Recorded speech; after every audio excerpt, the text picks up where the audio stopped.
যে মই মন্ত্ৰী হ'ব খুজিছোঁ, কিন্তু এওঁলোক ভাল পাব নজনা মানুহ।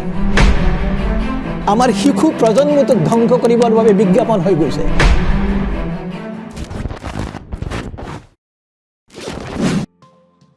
নমস্কাৰ, আকৌ কম্বাছৰ মজিয়ালৈ আপোনালোকক স্বাগতম জনাইছোঁ। আজি অন্য এটা কথা পাতিব খুজিছোঁ। আপুনি বাৰু বা আপোনালোকে নিজকে ধৰুৱা বুলি অনুভৱ কৰেনে? ঋণী মানুহ বুলি আপুনি হয়তো ভাবিছে বা আপোনালোকে ভাবিছে আমি ঋণ চিন নকৰাকৈ ধুনীয়াকৈ চলি আছোঁ। নাই, প্ৰতিজন মানুহ ধৰুৱা, প্ৰতিজন মানুহ ঋণী এই সমাজখনৰ ওচৰত।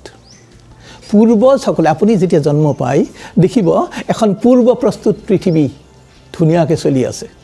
আপোনাৰ ঘৰত টিভি আহিছে বা ৰেডিঅ' আহিছে, আপোনাৰ খোৱা বস্তুৰ যোগাৰ আছে।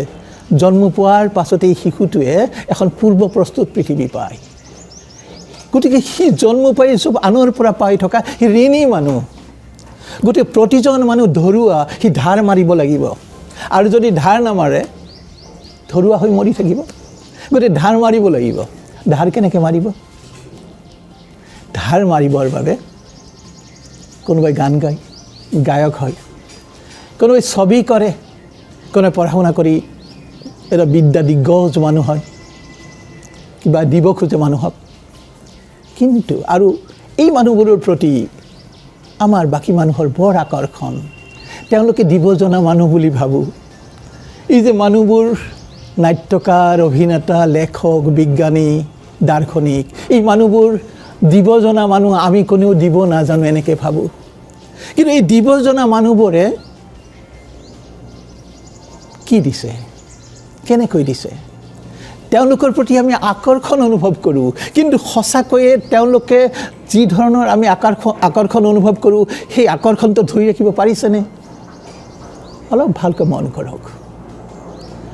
মই আগতেও কৈছিলোঁ এদিন যে দুটা দিশ থাকে, মানৱীয় আৰু অমানৱীয়। এই যে দিব খোজা মানুহবোৰ, ডাঙৰ ডাঙৰ মানুহবোৰ, যিবোৰৰ প্ৰতি আমি আকৰ্ষণ অনুভৱ কৰিছোঁ, তেওঁলোকে দিব খুজিছে ধাৰ মৰাৰ স্বাৰ্থত নে নিজৰ সুবিধাৰ স্বাৰ্থত? যে মই এটা বিষয় পাব খুজিছোঁ, যে মই মন্ত্ৰী হ'ব খুজিছোঁ, মই ওপৰলৈ যাব খুজিছোঁ, এনেকুৱা ধৰণৰ বিষয় বাবৰ চিন্তালৈ যিয়ে লেখা মেলা কৰে, কাম কৰে, তেওঁলোকে ধাৰ মাৰিব খোজা নাই, মানুহক ভাল পাই কৰা নাই। তেওঁ প্ৰতি মুহূৰ্ততে কেৱল নিজক ভাল পায়।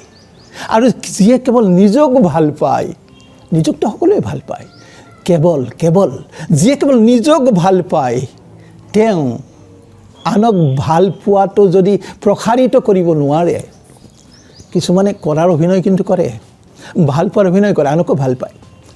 যেনে বেছিভাগ মন্ত্ৰী বিধায়কবোৰৰ কথাবোৰ এনেকুৱাই, তেওঁলোকে যেন পৃথিৱীৰ সকলো মানুহকে ভাল পায়।